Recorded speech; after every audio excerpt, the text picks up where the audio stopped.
ഞാൻ കലാമണ്ഡലം സൂതൻ മാഷ്. ഞാൻ എഴുതിയ മീശക്കാരൻ കുട്ടപ്പേട്ടൻ എന്ന കുട്ടിക്കവിത ഇവിടെ അവതരിപ്പിക്കുന്നു. ഇത് കുട്ടികൾക്ക് രസകരമായി തോന്നുമെന്ന് വിശ്വസിക്കുന്നു. മീശക്കാരൻ കുട്ടപ്പേട്ടൻ. മീശക്കാരൻ കുട്ടപ്പേട്ടൻ, വാശിക്കാരൻ കുട്ടപ്പേട്ടൻ. മീശക്കാരൻ കുട്ടപ്പേട്ടൻ, വാശിക്കാരൻ കുട്ടപ്പേട്ടൻ. മീശ പിരിച്ചു നടക്കും ചേട്ടൻ, ദോശകൾ വെട്ടി വിഴുങ്ങും ചേട്ടൻ. മീശ പിരിച്ചു നടക്കും ചേട്ടൻ, ദോശകൾ വെട്ടി വിഴുങ്ങും ചേട്ടൻ. കീശയിൽ നിറയെ കാശുമെടുത്തിട്ടാശകൾ തീർക്കും കുട്ടപ്പേട്ടൻ.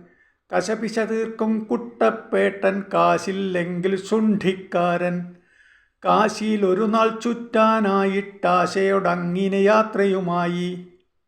കാശിയിൽ ചുറ്റി നടന്നു ചേട്ടൻ, കാശു മുടിച്ചു മടങ്ങി ചേട്ടൻ. മീശക്കാരൻ കുട്ടപ്പേട്ടൻ, വാശിക്കാരൻ കുട്ടപ്പേട്ടൻ. മീശ പിരിച്ചു നടക്കും ചേട്ടൻ, ദോശകൾ വെട്ടി വിഴുങ്ങും ചേട്ടൻ.